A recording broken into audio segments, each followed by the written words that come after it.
Bismillahirrahmanirrahim. Assalamualaikum warahmatullahi wabarakatuh. Jumpa lagi dengan saya di Abil Maiwa Channel. Jadi teman-teman, channel ini merupakan channel pendidikan tempat kita berbagi tentang aplikasi pendidikan, Microsoft Office, serta tips dan triks komputer. Jadi pada video kali ini teman-teman ya, kembali lagi admin akan mencoba mengupdate ya informasi terbaru seputar perkembangan P3K Guru formasi tahun 2023. Yang mana di sini kita akan membahas pertanyaan dari subscriber lagi ya, terkait peluang lulus 2 orang pelamar P3 yang merupakan guru induk, yang mana di sekolah induknya itu terdapat kebutuhan ada 3. Nah, ada 3 kebutuhan formasi dalam satu sekolah, yang mana di sekolah itu ada 2 pelamar P3 berstatus guru induk.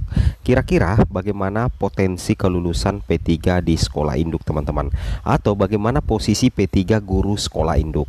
Tapi sebelum kita lanjut, bagi rekan-rekan guru yang baru pertama kali mampir di channel ini, jangan lupa tekan tombol subscribe dan aktifkan lonceng notifikasinya agar setiap hari Bapak Ibu bisa mendapatkan update informasi terbaru seputar perkembangan P3K Guru. Baik Bapak Ibu, tanpa berlama-lama lagi kita langsung saja to the point ke informasinya. Pertanyaannya seperti ini teman-teman ya, apabila ada 2 orang guru induk P3, sedangkan kebutuhan di sekolah 3 orang. Jadi ceritanya guru honorer induk statusnya P3 itu ada 2 orang dalam satu sekolah induk, yang mana kebutuhannya itu, kebutuhan formasi di sekolah induk itu ada 3 orang.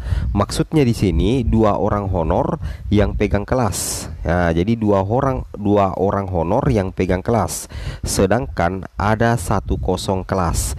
Yang saya tanyakan, apakah ada peluang lulus yang 2 orang P3 ini? Oke, kita bahas teman-teman ya. Jadi ceritanya ini kebutuhan lebih besar daripada jumlah guru honorer induk dalam satu sekolah. Nah, maksud seperti itu ya.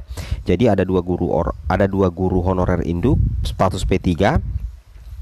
Kemudian kebutuhannya 3, yang mana 2 diantaranya diisi oleh guru honorer ini dan 1 diantaranya kosong teman-teman. Nah, cerita seperti ini ya. Kita lihat ya, apakah ada peluang lolos untuk P3 ini? Tetap ada peluang lolos, tapi kita ubah dulu di sini. Anggaplah misalkan yang 2 orang ini itu adalah P1 ya, P1, sedangkan ada 3 kebutuhan linear dengan ijazah P1 ini, maka otomatis 2 guru honorer induk P1 ini bakalan diangkat menjadi ASN. Pasti dia akan mengisi penempatan di sekolah induknya teman-teman ya, seperti itu. Nah, bagaimana kalau posisinya P3? Nah, kalau posisinya P3 teman-teman, ada beberapa mekanisme yang harus dipahami. Tidak serta-merta bahwasanya akan langsung mengisi formasi di sekolah induknya, karena ini posisi P3. Artinya apa teman-teman? Artinya kita lihat apakah di daerahnya ini masih ada P1. Kenapa? Karena yang akan mengisi penempatan pertama itu adalah P1 teman-teman. Kemudian apakah masih ada P2? Nah, anggaplah misalkan masih ada P1, maka P1 dulu sebenarnya yang akan diprioritaskan untuk mengisi formasi. Nah, setelah itu baru P2. P2 dan P3 ini harus mengikuti tes CAT BKN disesuaikan dengan sisa formasi yang disisakan oleh pelamar prioritas 1. Seperti itu teman-teman ya. Jadi tidak menutup kemungkinan meskipun di sekolah ini ada 3 kebutuhan, tidak menutup kemungkinan pemerintah tidak memberikan formasi di sekolah ini apabila formasi itu harus dialihkan ke P1. Nah, logikanya seperti itu teman-teman ya. Jadi tidak serta-merta meskipun ada kebutuhan di sekolah 3 orang, kemudian ada guru induknya P3, tapi kalau misalkan di satu sisi masih ada P1 yang harus ditempatkan, maka formasi itu harus dialihkan dulu ke P1, entah itu di sekolah induknya ataupun di non induk. Logikanya seperti itu, sehingga tidak menutup kemungkinan guru yang ada di sekolah induk ini tidak kebagian formasi. Nah, logikanya kan seperti itu teman-teman ya.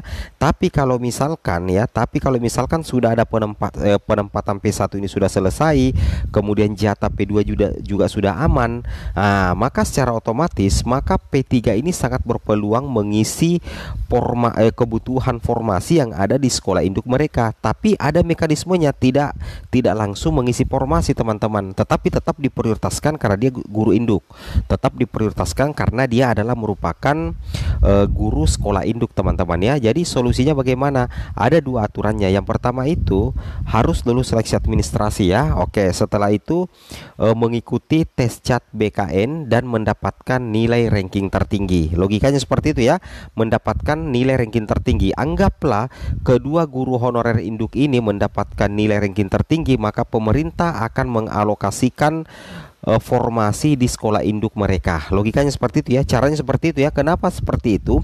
Karena formasi itu semuanya berkumpul di dinas pendidikan. Seperti itu teman-teman ya, semua formasi itu berkumpul di dinas pendidikan. Nah kemudian bagaimana kalau misalkan yang dua orang ini itu tidak mendapatkan nilai ranking tertinggi, atau misalkan kalah bersaing atau nilainya di bawah rata-rata? Maka besar kemungkinan pemerintah daerah, dalam hal ini dinas pendidikan, tidak akan mengalokasikan formasi di sekolah ini. Otomatis dua guru induknya ini tidak bakalan lulus teman-teman. Kenapa? Karena akan dialokasikan ke sekolah yang menjadi pemenang teman-teman, yang mendapatkan nilai ranking tertinggi. Logikanya seperti itu ya, apakah di sekolah induk ataupun di non induk. Jadi tidak serta-merta teman-teman ya, tidak serta-merta P3 itu langsung mendapatkan penempatan di sekolah induknya, meskipun di sekolah induknya itu ada kebutuhan formasi. Ada beberapa mekanisme yang harus dilalui. Harus ikut tes CAT BKN, kemudian menyelesaikan tes wawancara, kemudian wajib mendapatkan nilai tertinggi karena akan terjadi perankingan. Anggaplah di daerah ini ya, jatah untuk P3 anggaplah misalkan 10 ya, sedangkan jumlah pelamar P3-nya itu 40, maka akan di ranking ini, yang 40 ini akan di ranking diambil 10 besar yang akan diangkat menjadi ASN P3K guru. Jadi Bapak Ibu guru yang masuk dalam kategori P3 itu wajib bersaing teman-teman ya, betul-betul harus mempersiapkan diri bagaimana caranya agar teman-teman itu bisa lulus mendapatkan nilai terbaik, agar nantinya menang dalam proses perankingan, karena pasti akan terjadi perankingan teman-teman ya. Seperti itu kira-kira ya. Nah, sebagaimana kalau kita perhatikan di sini teman-teman ya, untuk mekanisme P3K guru, teman-teman bisa memperhatikan di sini ya. Nah, di sini kami sudah siapkan ya, ini dia teman-teman ya. Yang mana kalau kita perhatikan di sini untuk mekanisme seleksi P3K guru tahun 2023 itu ada dua teman-teman, yaitu mekanisme penempatan. Nah, kalau Bapak Ibu adalah guru passing grade, maka tidak ada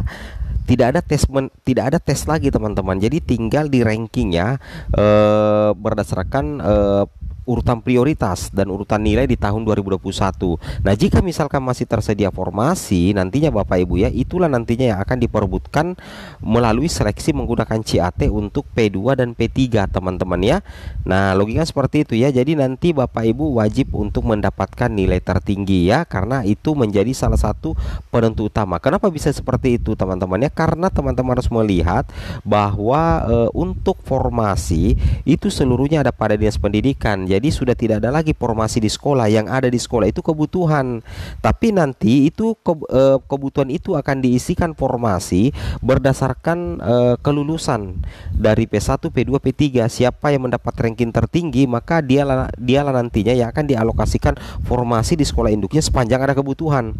Tapi kalau di sekolah induknya tidak ada kebutuhan, maka nanti akan dicarikan sekolah yang memang masih membutuhkan guru. Logikanya ya, jadi intinya teman-teman ya, teman-teman itu wajib untuk mendapatkan nilai terbaik. Di sini kita lihat ya, kelulusan seleksi kompetensi ditentukan 3 kali jumlah kebutuhan jabatan dalam satu instansi itu berdasarkan apa teman-teman ya, nilai ranking tertinggi teman-teman ya, berdasarkan nilai ranking tertinggi dan ketersediaan kebutuhan di sekolah ya. Semoga bisa menjawab pertanyaan itu ya. Assalamualaikum warahmatullahi wabarakatuh.